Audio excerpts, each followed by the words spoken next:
Welcome back, ladies and gentlemen, to another episode of Tevora Talks. I am your host, Cash, joined as always by my co-host and partner in cybercrime, Mr. Matt Mosley. How you doing, Matt? Long time. What up? It has been a long time. Yeah, it's been a long time since we've done a podcast, but we speak daily. The hacker world never sleeps, Yeah. so I guess we try to sleep. I feel like every podcast episode starts with us. Hey, it's been a while. I know it's been a while. We should probably do better. But yeah, so I mean, today the reason we jumped on is you brought up a cool person, a cool hacker, and we haven't done a hacker history in a long time, so thought might as well, right? Let's talk about this fella. Yeah. But before we jump into who the hacker is and all that, I just wanted to kind of like touch base on how hacking typically happens, right? It's usually, hackers, they don't really break in, they log in, right? So that's typically why organizations are moving to zero trust authentication, which is, a key requirement for zero trust architecture. So, with that said, what's the whole point of that, right? It helps ensure that every authentication is multi-factor by default and with only phishing resistant factors to secure access from the start. Real helpful. So with that, I don't know if you've heard about these guys, but Beyond Identity, they're a cool company that ensures all of this. So if you ever want to check it out, Matt, yourself, I have the hookup. You're going to go to beyondidentity.com/podcast to get a free demo. Just in case you didn't hear it, that's beyondidentity.com/podcast to get the free demo. Beyondidentity.com/podcast for a free demo today. So, Matt and everybody else out there that's interested in securing your environment more against attackers and hackers, check out that site. Very But cool. now that said, I don't know. I just kind of wanted to bring that up since we are talking about famous hackers and how they hack and all the good stuff. I know you have the details on this next famous hacker of ours. I'll let Uh, you, shout him out and see who we're talking about. Yeah. So in our hacker history series, from the start, I've kind of been doing kind of a family tree, right? Like one leads into the next. I think we started with Captain Crunch. He was a phone freak, and that kind of brought us into Kevin Poulsen, who was a hacker and phone freak. And we talked a little bit about Kevin Mitnick. And uh, the cool thing about Kevin Poulsen is after his, claim to fame into our hacker history book, he went on to become a journalist and has done some other stuff. And one of the subjects of his work, his recent work, has been Max Butler. And so we're going to talk about Max Butler today. Kevin Poulsen wrote a book a couple of years ago called Kingpin. Okay. Definitely check it out if you want a deeper dive of kind of what we're going to talk about today. But Kevin Poulsen interviewed Max Butler. He got some really in-depth knowledge, and that book really kind of shines light on the personal side of Max Butler and kind of like what brought him into this um, underground world, and how he got there, and just how clever and creative this guy was. But in our previous hacker history, we talked about Albert Gonzalez as well. And Right, Albert right. Gonzalez was part of Shadow Crew, which was one of those underground carding forums, and just underground forum for a lot of different things, right? Identity theft and um, counterfeit stuff and all kinds of interesting things that were being sold on the dark web. Well, around that same time, when the FBI and Secret Service busted up Shadow Crew, there was another carding forum called Carter's Market, and there was a few other big ones too. And that's where kind of Max Butler came into this whole scheme of things. So in our family tree, we've got a few different avenues that brought us back to Max Butler. So that's why I kind of wanted to talk about him today.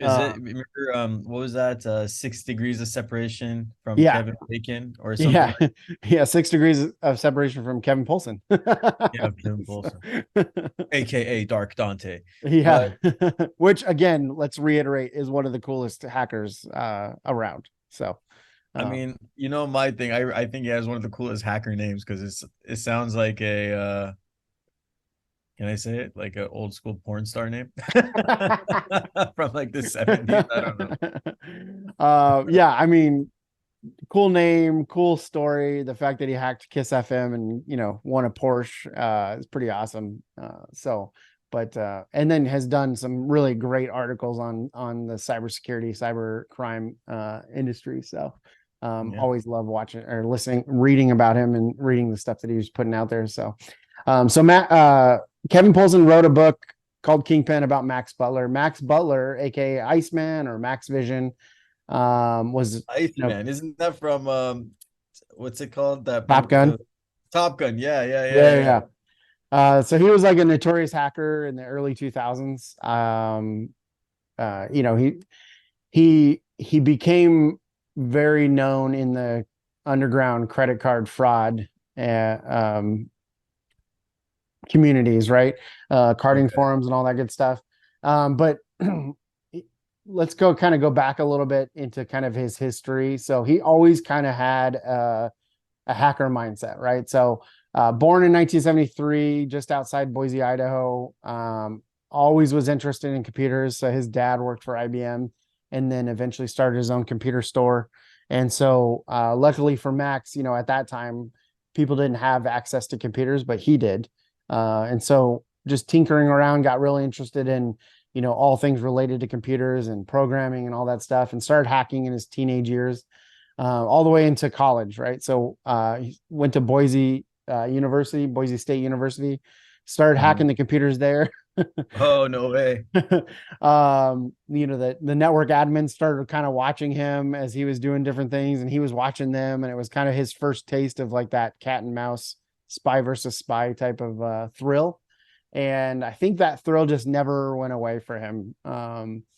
And so, his hacks kind of got bigger and bigger. But one thing that I kind of think, and Kevin Poulsen talks about this in his book as well, is that his freshman year in college, Max Butler was a self-proclaimed geek, right? But he wasn't like the scrawny geek that got picked on by everyone. The guy was 6'5", so he's a huge guy, right? And he had a little bit of a violent side to him, a little bit of aggressive side. So he got um, arrested and convicted of aggravated assault against his girlfriend at the time in college, Oh, and he wow. got sent to jail for 5 years. And during this time in jail is kind of where this, in my opinion, the kind of the more dark side came out in him. Right, he was like he started talking to other criminals and figuring out like, oh, I can use my hacking skills for other stuff, for Yeah. nefarious activities, and I can start making money, you know. And so he got out and he started working for CompuServe in the Bay Area, and he tried to go clean, but he kind of just kept getting bored, right? It didn't have that same thrill that he had back in that cat and mouse spy versus spy days. So he started uh, doing, hacking other companies. And I think he eventually got fired from CompuServe for storing illegal software on the systems for people to download. So back in the day, like Wares and all that stuff before we had torrents. Um, and so then he went on to, he kind of bounced around for a little while, but he found that on the underground forums that he used to be a part of as a kid, right? He used to do the bulletin board services. Do you remember those BBSs? Not really. Okay, so let's dive a little bit back into the BBSs. So BBSs, and I used to do these a lot when I was a kid too. They were these. It was basically like Reddit, Okay. but you had to dial in to certain numbers. So this was dial-up internet, and once you connected, then you get prompted with this like text screen of, you know, forums, and then you could go on there and you could chat with people. Not really chat. It was more like you post a message and then you'd wait a couple days for someone to respond, and then and that's how these communities kind of spawned. And Is it so he kind of did a like a lot of that in blog his.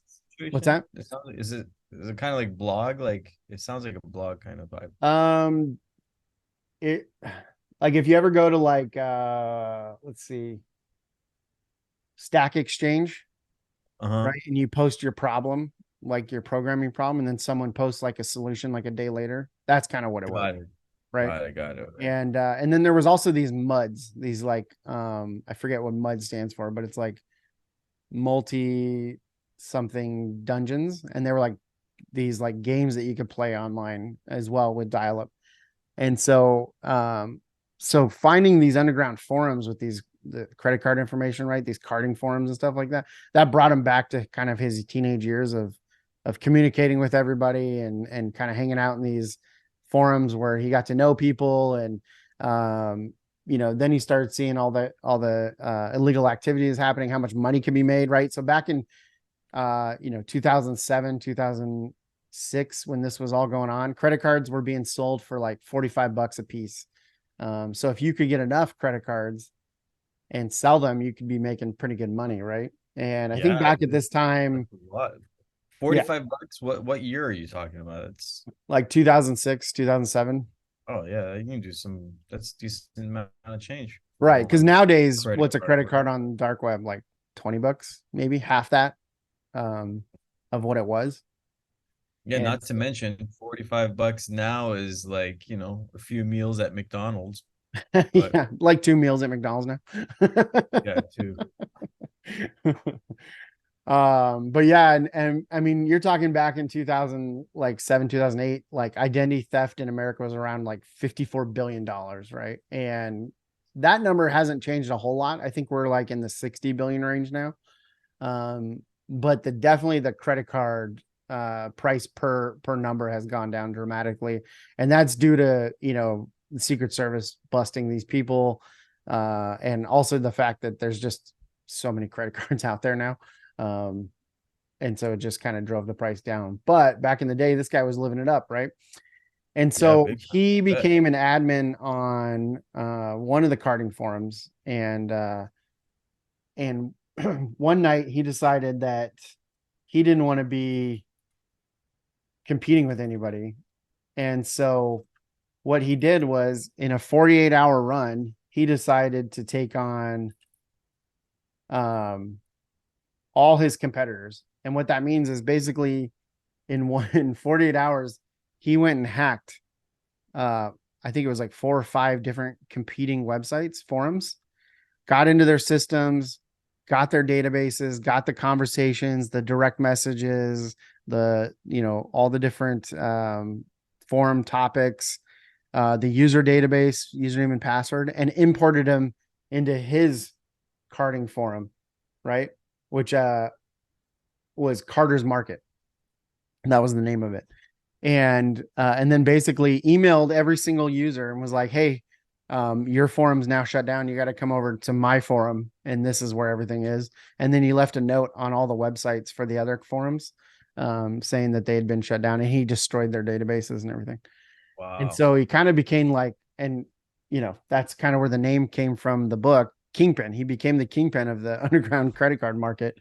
Uh, and I don't even know how much money was made by him, but I think when they finally convicted him, they estimated that the numbers that he had in his possession accounted for $86 million in fraud.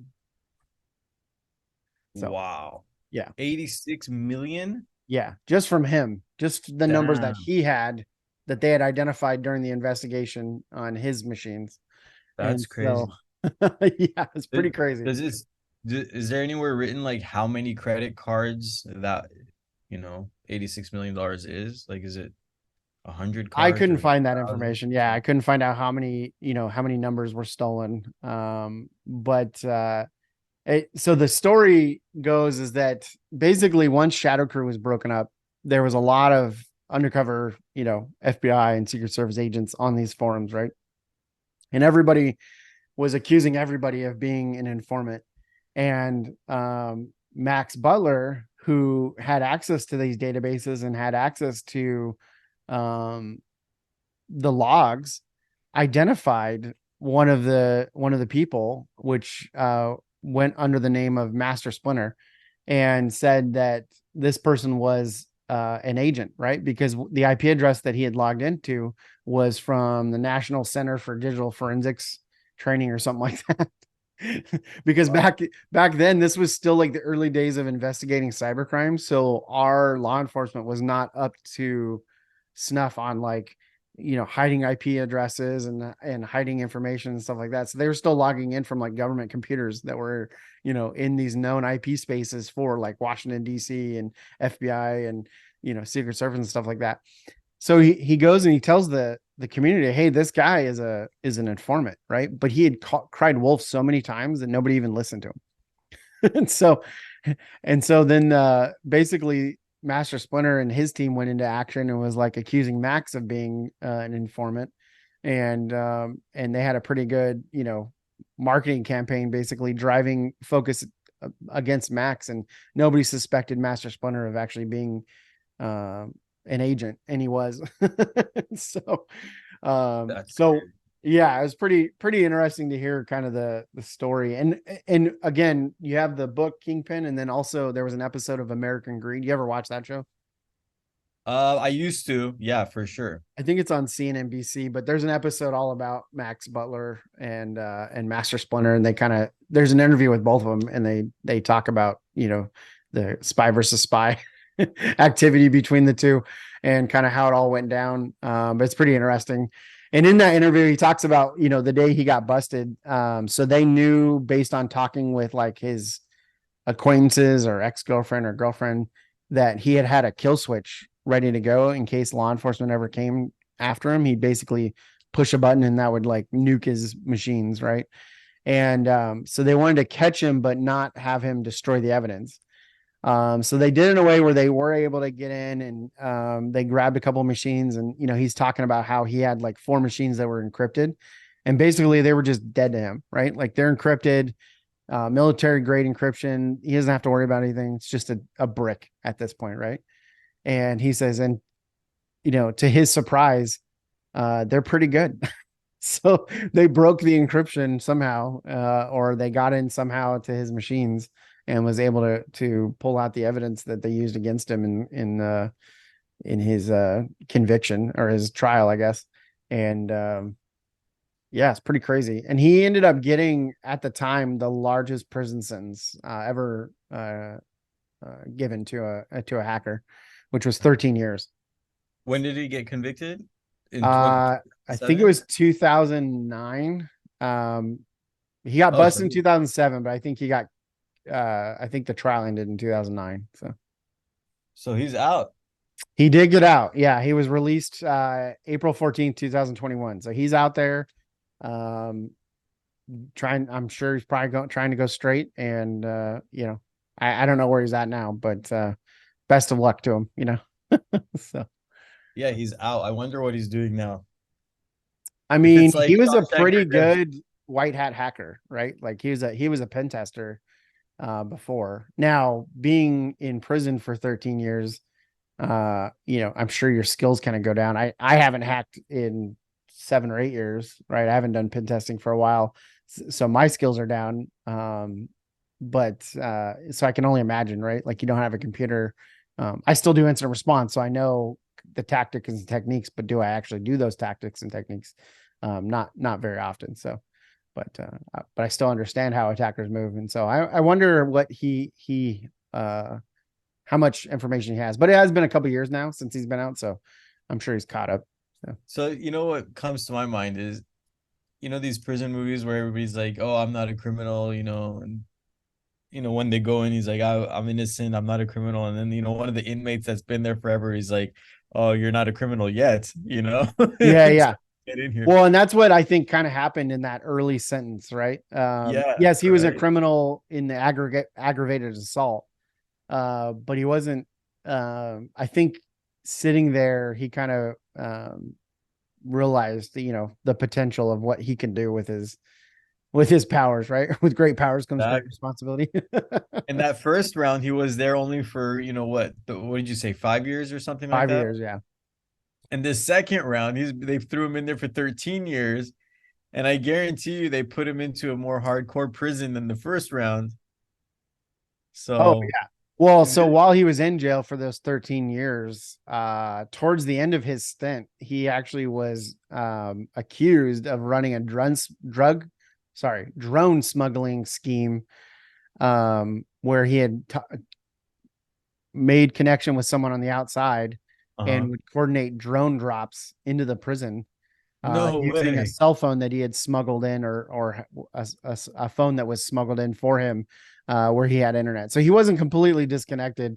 And again, this is all allegedly, because it didn't add any time to his prison sentence. So I don't think he was um, convicted, but they did When investigate he got that. So, when did he get released? Do you know? April 2021. Oh, it's like mid-COVID. They let this guy out. He's been like scheming for the past 2 years, probably nice Yep. and quiet, waiting for his. So, but yeah, yeah. So he was in jail communicating. He was allegedly hacking accounts and putting money into people's accounts in the prison system. And I'm sure he did all that to, well, I don't know if he did. I'm just saying, if he did, I'm sure it was to protect himself, as well as do favors for people. So it'll be Well, interesting to see what happens. uh, if he falls off the wagon and goes back in or not. So well, Max Butler, if you're out there listening to our episode, one, I would love to interview you. Number two, if you can hook me up and put some extra money in my bank account, I would greatly appreciate it. I won't say where it came from. I won't call nobody, raise any flags. I'll just know it's you. And, thank you in advance. yeah, I mean, you and I have always joked about, like, are we on the right side? We are on I the don't know. I right side, contemplate that but every day, man. lots of money could be made on the underground, man.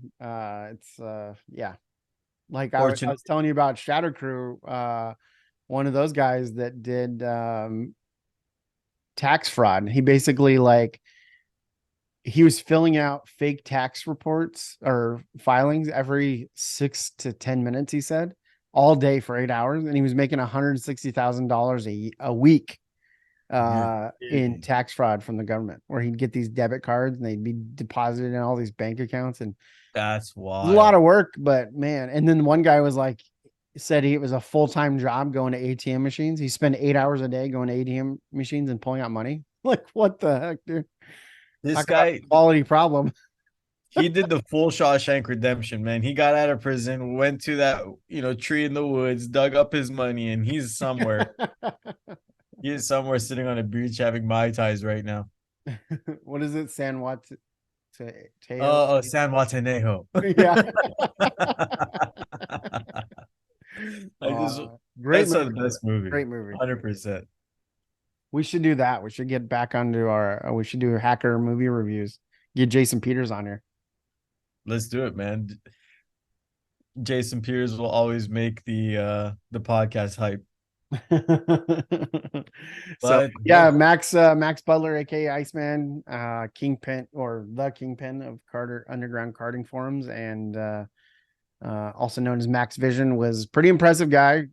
Pretty interesting. Definitely changed the landscape, I think, for um, carding forums. Around that same time as Shadow Crew, and yeah, we definitely has a legacy for sure in our industry. So I well, yeah, definitely I mean, encourage you to look up more information on him, for check out Kevin Polson's book Kingpin, and then also American Greed. And I think there's some other uh, news articles that have been written about him, and also videos that have been made for him. So YouTube has plenty of stuff.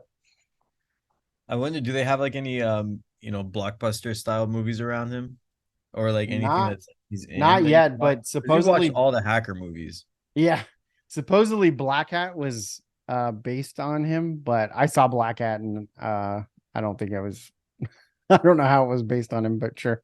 So Which one was the movie that you mentioned, you watched with, a bunch of your colleagues in a theater and you guys were all just like laughing at their hacking techniques and it's not real and whatever. Black Hat. Oh, is that the same? I'm like, It was with that's Chris Hemsworth, and yeah. the place I was working at the time rented out a theater for all of us to go watch it together. And I mean, it was a good time, but the movie was not great. Not great. I'm a Chris Far from Hemsworth reality. fan, so Is it um one of those where they're like just like typing really fast and he's like, I'm in. yeah, yeah, enhance. There You was can't. one, Yeah. there was a couple scenes where they're like, he's, hacking or whatever, and they like follow this like wire, like it's supposed to be like the bits being transported down the wire. And it Uh-huh. goes on for like, I don't know, it seems like a minute. It's probably like 5 seconds, but it seems so long. And I'm just like, okay, we get it, like move on. But if you watch it, you'll probably get the same impression. You're just like, okay, I got it. We're going through the wires. Like, why is the scene taking forever? So That's there's just funny. that one scene, and then he's like meeting with someone that is probably gonna have a gun, and so in preparation for this meeting, he like duct tapes phone books to his body as if that's gonna protect him from a bullet. There's just it's I just mean, a if funny, you don't have a funny. bulletproof vest, I guess that's the next best solution.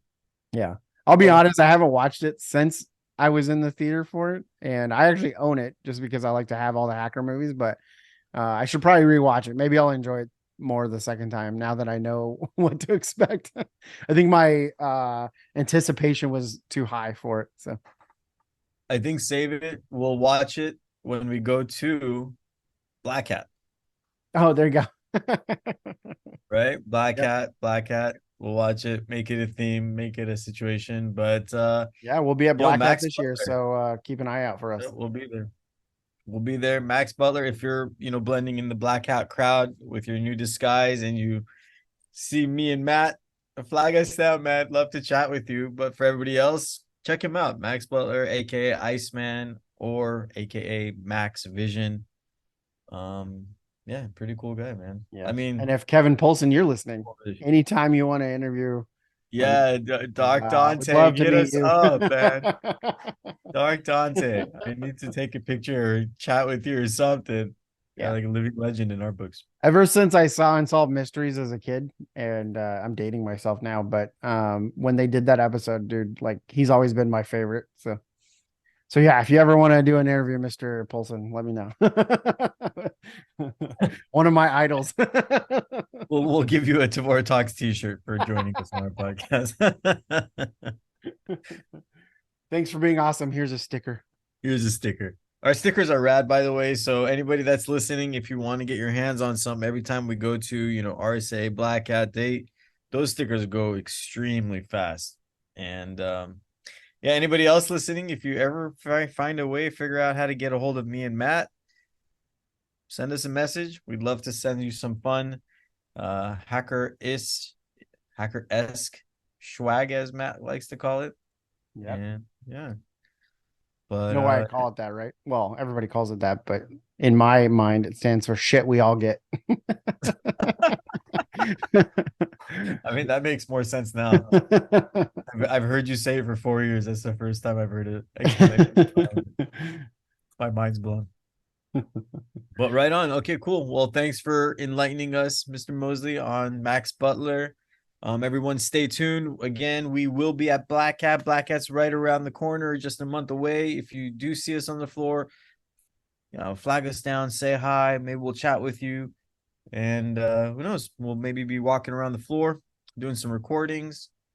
And yeah, more good stuff to come. As always, we will keep you updated with more hacker news as it comes along, hacker stories that we come across. And we'll put some good links on our podcast episode on the bottom. You can check out who Max Butler is. We'll also put some other cool links about Dark Dante, the books. And of course, don't forget to check out beyondidentity.com and see what they're about so you can protect yourself and organization against hackers. With that said, I guess that's all the talking I got. Any final words, Mr. Mosley? Nope. See you, Black Hat. See you at Black Hat. Until next time, peace out.